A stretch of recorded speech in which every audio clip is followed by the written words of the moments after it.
Hello, everybody, and welcome to the first ever Star Wars show here on Silver Age Media. My name is Joker, alongside my lovely guests, Alec and Charlie. So today we're going to be talking about, we really want to have Charlie here for this episode because there's some breaking news coming out recently talking about the Obi-Wan spinoff movie actually being turned into a series that's put into production through Disney. That's supposedly in the works. So I think we should break that down on if this is true, some pros and cons, our thoughts about it. Do you think it's better for it to be a mini-series like that, or should it be a movie? Because if it's a series, I think it's going to go straight to the Disney streaming service. So what are your thoughts? Either or. So I have actually read John Jackson Miller's Kenobi, and I thoroughly enjoyed this book. But it was an entire book that took place over a very, very small amount of time in the years where he was waiting for Luke to grow up. So how exactly how long? Because there's about a 14-year gap, I think, between episodes 3 and 4. Something like that, or it's like 19 years. I don't remember specifically, but it was certainly less than a year. I think the entirety of that story takes place in less than a year. That's insane. I think really just a few months. Okay. It's been a while since I've read it. So I definitely think that if this story, this Kenobi story that they do tell, turns into a TV series, I think they have so many things that they can do with that.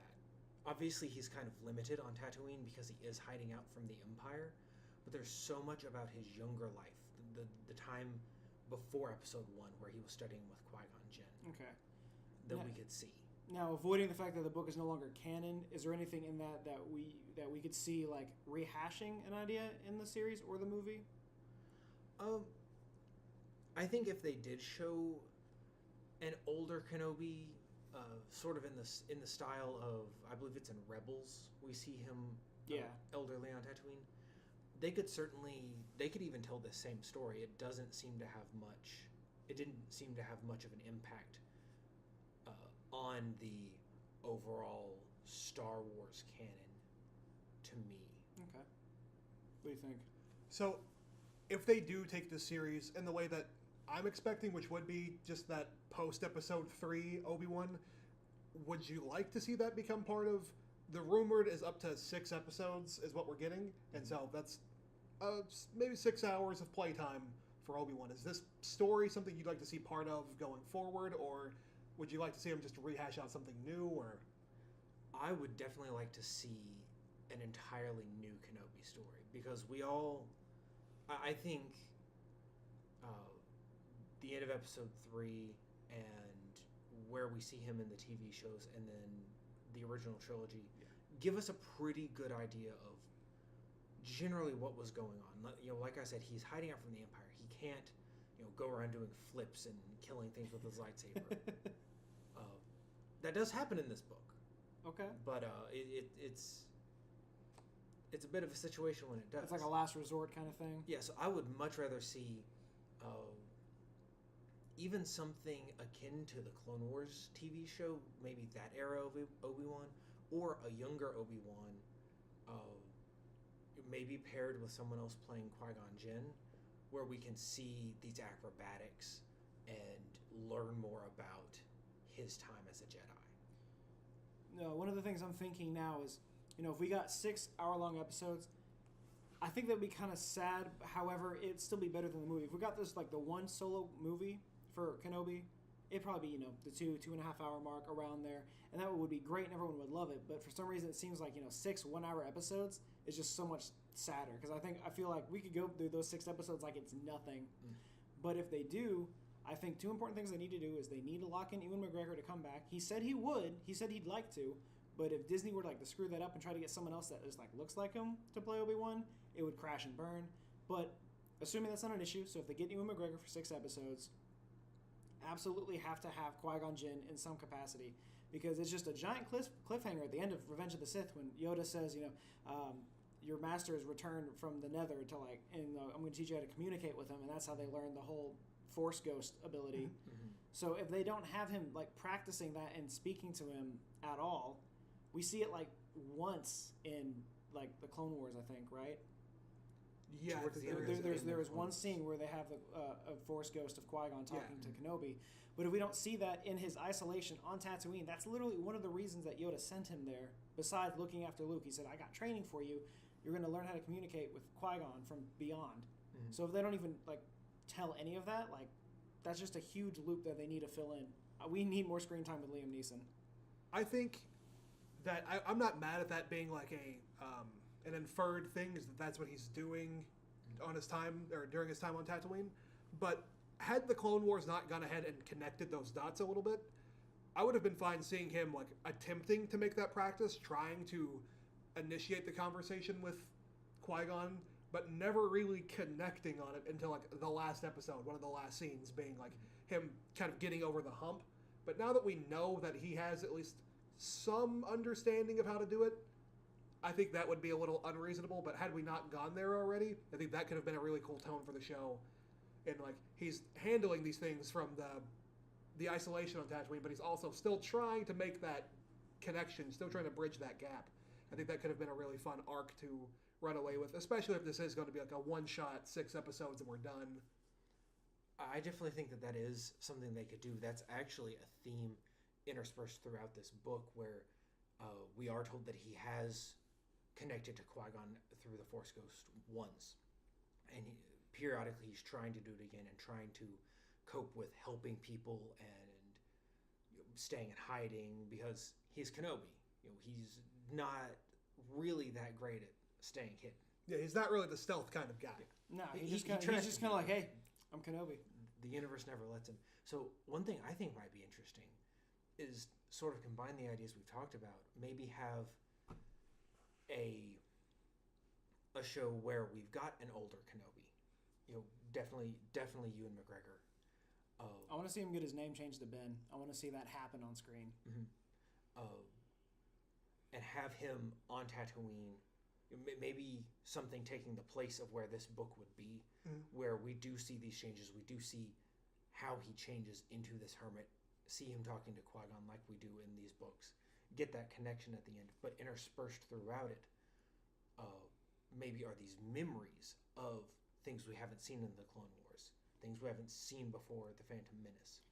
I'll go full Greg Berlanti on him, just arrow flashbacks. I was gonna say, because that'd be a thing, because Anakin had nightmares in the prequel series, and I don't know if anyone's gonna be opposed to that. It's like, don't you dare bring up the prequels when talking about an Obi-Wan Solo movie. But look, think about it.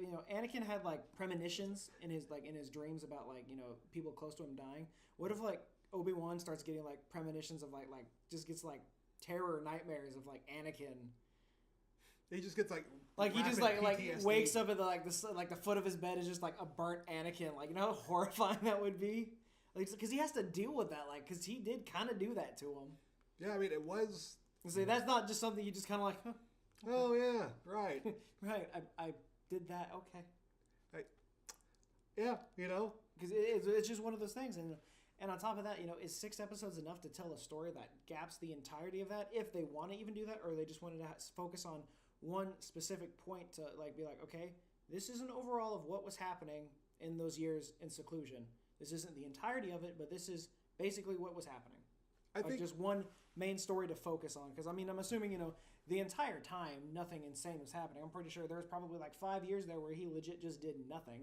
But imagine there's at least one story that could be told through his time in seclusion that would make sense to be told on a bigger screen in a canonical sense. I think that you can do that at the same time, both things at once, because 6 hours is, while you think about it, damn, we only get 6 episodes, but 6 hours is a lot to play with. So you could have 5 days in an hour, honestly, in an hour episode. Yes, you can get through a lot in an hour. So you could do the flashback thing where you're simultaneously connecting a bunch of those dots, or you could, take the one most involved event, something that's really going to be a part of the canon, and okay, is it Obi-Wan at some point? Is Vader on Tatooine? Do we know about that? No, he doesn't like sand. Exactly. But has anything shown up? Have we had scouts? Have we had any type of any hint that the Empire knows where Obi-Wan's at? I mean, that's fair because there are. I mean, what was it in Rebels? The Inquisitors. Mm-hmm. And so there's a good chance that they could at least be hunting for him. That would be cool. Have them take on 3 at one time. That would be dope. Yeah, I think that situation, like what you were describing. Bring back Ray Park too. Let that scene in Rebels play out in real time. Oh, okay, gotcha. The scene you're describing, things are getting hairy. He breaks up the lightsaber and the Force and all of that. you could see that happen in the form of Inquisitors, in the form of some kind of trap that was set. Mm-hmm. Obviously, that may make things a little screwy for A New Hope. You'd have to do some delicate balancing about his hiding and him embracing that power, but all in all, I think there is a way to connect it again without it feeling like, but we thought nobody knew about him on Tatooine. Right, but we also got to think, did changing his name to Ben Kenobi really throw the Empire off that much? I'm sure not at all. Especially an Empire under Vader's grasp. No, I think they were fine. Plus, they also got to play into the fact that in A New Hope, he straight up just like murders 2 people in the cantina with a lightsaber. True, granted, but you also got to think, that was the very first setting of Star Wars, so it wasn't that big a deal. If it was in Rebels and they did that, they'd be like, oh shit, Stormtroopers are everywhere now. There's a Jedi right there. True, but at the same time, when he does that, like, that's the start of him making his power play. Fair. Right. And as far as changing his name to Ben Kenobi, throughout most of the book, he just tries to go as Ben.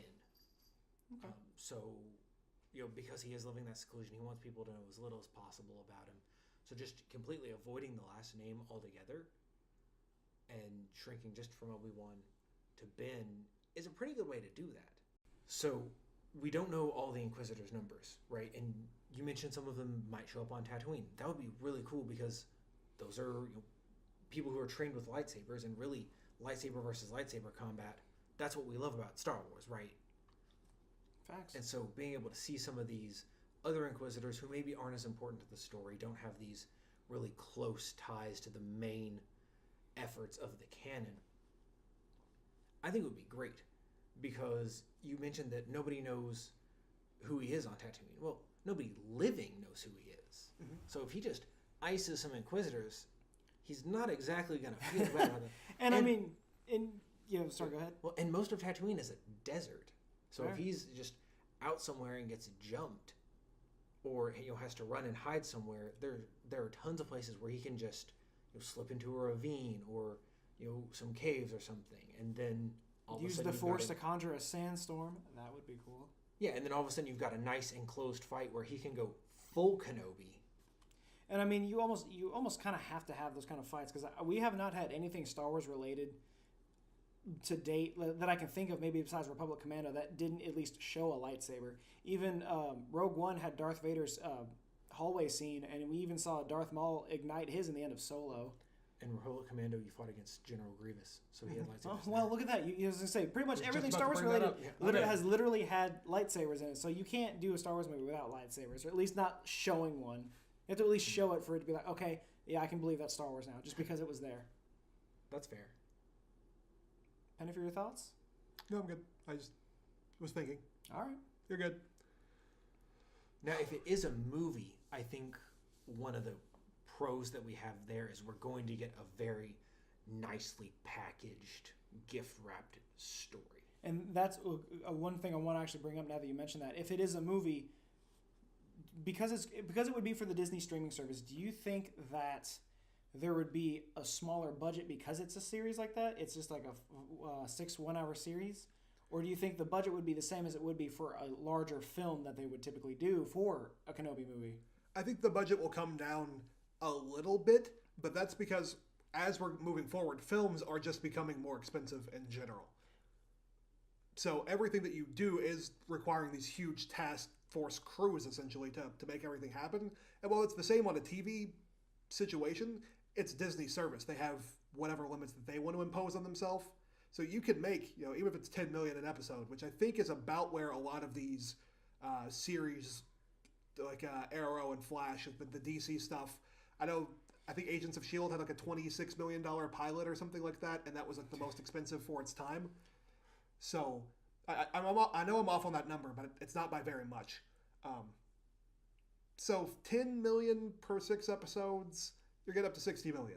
That's still well under like the $100 million that I think that they made Ant-Man with, or Shazam's rumored like $80 million. Shazam is rumored at about $80 million, yeah. So these box office or expected box office successes are being made for similar numbers, but Disney's keeping all of that revenue in-house, really. So I don't think they're going to lose much by taking TV on big budget, but I don't think it's going to come to film budget. Plus, I'm pretty sure even if that's the case, they don't need that big of a budget now that I think about it, because he didn't leave Tatooine in that time that we know of, and you don't need a big enough budget to show Tatooine. It's just desert land, so I don't think any of the effects of the show would actually like suffer. Like, you know, we see some of the effects in a lot of the CW shows, and they're not the best, but we're there for the action and the story, and that, you know, it balances it out. But if you do a Star Wars series like that and it has like really low graded effects, I really think that it's going to suffer as a product if it's not up to par with the rest of the films. Yeah, but I think they have the team there to make sure that doesn't happen. Right. I think, you know, Disney's going to play into fact to be like, I know the fans are going to complain about that, so they might do it anyway, though, just for the fact that we'll complain about it anyway. But I don't think budget-wise, I don't think it would actually suffer, just for the location, who would be involved, and everything that would actually be happening in the story arc that they have. So, moving a little bit forward off the question and getting a little less Obi-Wan, who would you like to see make appearances here? Moving away from just Obi-Wan and what he's doing, are you looking for Maul? Are you looking for Vader? I would not be mad if we saw Kanan. I mean, we saw the Ghost, we saw Chopper in Rogue One. Mm-hmm. Why can't they appear? Yeah, I'm all for that. But I mean, crossover. Like, as I say, like, I still haven't finished Rebels. I'm way behind on that, so I don't know if Kanan actually knows about Obi-Wan at all. But I mean, if they wanted to have that happen, I'd be okay with it. I think there should be, depending on when it takes place, I think there should be some instance of Darth Maul. Maybe. Just depends on when it is. If it's going to play into the same time as Rebels, where it goes toward that end mark, then yes, he should appear. He should get just whipped down right there and have that scene actually played out in reality with Ewan McGregor and possibly Ray Park. That would be great. Other than that, I really don't know who else should appear. Maybe, who was the queen that he low-key was with? Satine? Yeah, no, she's dead as fuck. Okay. She's real dead. Yeah. So that's not an option? No, and I would only want Darth Maul to appear if it was going to be sort of kind of like what we got at the end of Solo, like here's what's coming next. If it was, he's learned where Kenobi is now he's going to go fight Kenobi. But you also got to think, though, so depending on how much of the Clone Wars is actually canon, because I've heard arguments saying some of it is and some of it isn't, he's fought Darth Maul since then with Asajj Ventress. Mm-hmm. So, maybe that could just be constant PTSD of the Empire, Darth Maul, a burnt Anakin. That's things that you could play into it, just to be this is really what happened. Mm-hmm. But, I mean, overall, going back a little bit, if you're talking about people that need to appear, I really think Liam Neeson as Qui-Gon Jinn has to appear in this. Mm-hmm. It's only fair. I would love to see that. I don't know what the reality of getting Liam Neeson is. I don't know how he feels about returning. There was one interview where they asked him, they said, if you were to come back and play Qui-Gon Jinn, would you do it? And he said, yeah, I think so, because I don't think we got to see enough of him in the first film. And I guarantee, he said, I think there's a lot that you could play from that, and there's a lot more of his story that could be told. So that's the only instance we have of him saying yes, but I imagine, if it's hey, Ewan McGregor's coming back as Obi-Wan, do you want to play Qui-Gon Jinn again? You guys can get together. I imagine they'd be okay. And plus, I guarantee Disney's here's a big check if you do it. A giant check. But I would love to see him back. Like I said, scheduling-wise, he's one of the busiest people in Hollywood. Even if the films aren't all blockbusters, he's shooting 1,000 of them anyway, so... Should we see a young Luke?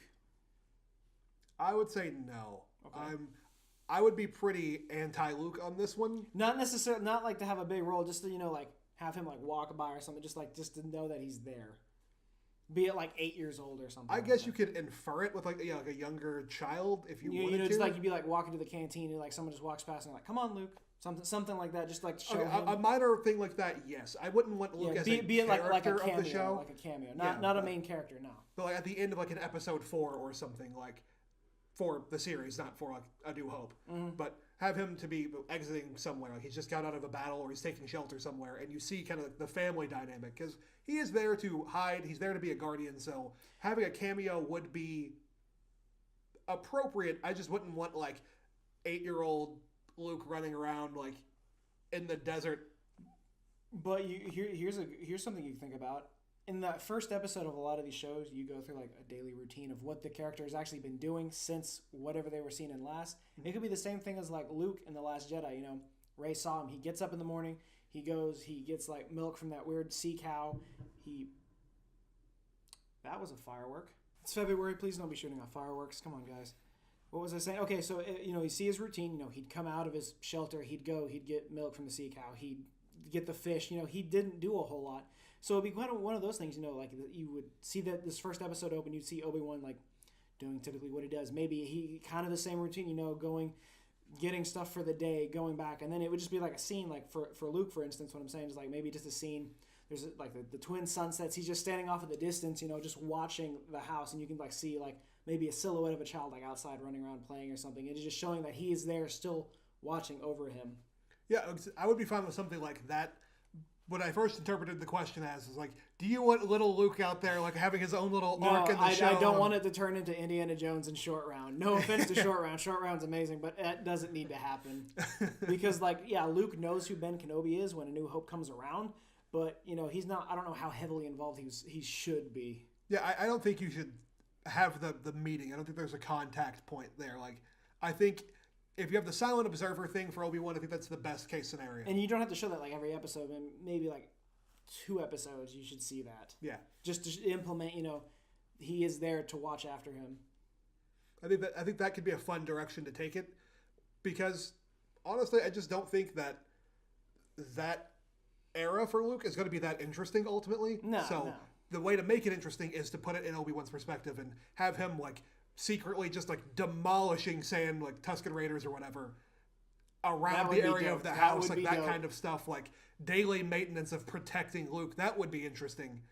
But yeah, as far as the character goes, yeah, just pick a kid, throw him in the sand, and pretend it's him. I'm fine with that. I think some people that we should see, as far as new characters go, give me some new bounty hunters.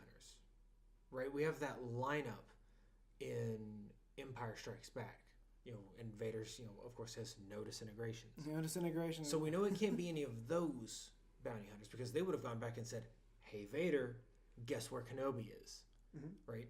Or even then, there's a Jedi on Tatooine, and be like, "Well, yeah, Vader would have gone and crushed him anyway, or like he would have blown. He would have sent the armies after him." I was going to say, because apparently it's rumored that Vader was not on the Battle of Scarif because there's sand on the planet, and he really doesn't like sand. So if that's going to actually be a real thing, I don't think he'd have any like want to return to his home planet at all. I don't think he'd want to come back, but I also don't buy into sand being the only reason that Vader wasn't on Scarif. But think about it. I don't think Vader needs to be on Tatooine, and I don't think he needs to have any confrontation with Obi-Wan just because of the lines that we get in A New Hope. Yeah, I don't think there should be any confrontation. My thought was more like, if we do have Obi-Wan kind of taking on this almost Indiana Jones-esque like adventure in the sand, I don't know what to consider it. Should there be like the threat of Vader? Should there be like Inquisitors is a better way to do that, in my opinion. Do you think there should be some kind of scenes of like Vader trying to communicate with Obi-Wan, like just like through the Force, like kind of because he has like in the original trilogy. He kind of has that with Luke, like after the battle in Cloud City. Like you can kind of see him, and he just kind of says Luke, and then like Luke kind of like feels like the presence. There'd be something kind of like that. Also, kind of like in Episode 8 with connecting Rey and Kylo through the Force. I think not necessarily like that full blown, but just kind of like seeing like him trying to like shut him out, so like he can't find where Obi-Wan is. I think that could be part of your like PTSD storyline that you were bringing up. If that happened, I think that would be great. Because like imagine you start the episodes like whatever, no, episode 1, Obi-Wan's just out doing his daily thing, and then you hear that like you hear booming, the breathing or something. Yeah, some type of flash of it. It doesn't need to stay around very long, but just like some brief little pop, and you're like, oh, that's actually terrifying. And then episode 2 opens up on him like shooting out of his bed because he saw like a projection of burnt Anakin. It'd be creepy, but I mean, it'd be like the same thing like with the cave on Dagobah, where it's like Darth Vader just appears. So it'd just be one of those things like he turns around and thinks he sees something.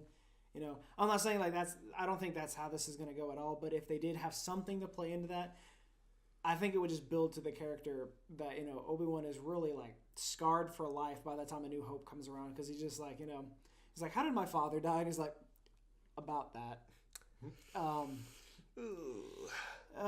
Here's a lightsaber. Look right down the hole. Yeah. No, I think that's all interesting.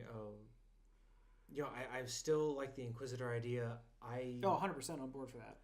I do think we could see a conflict that sort of arises in the book is,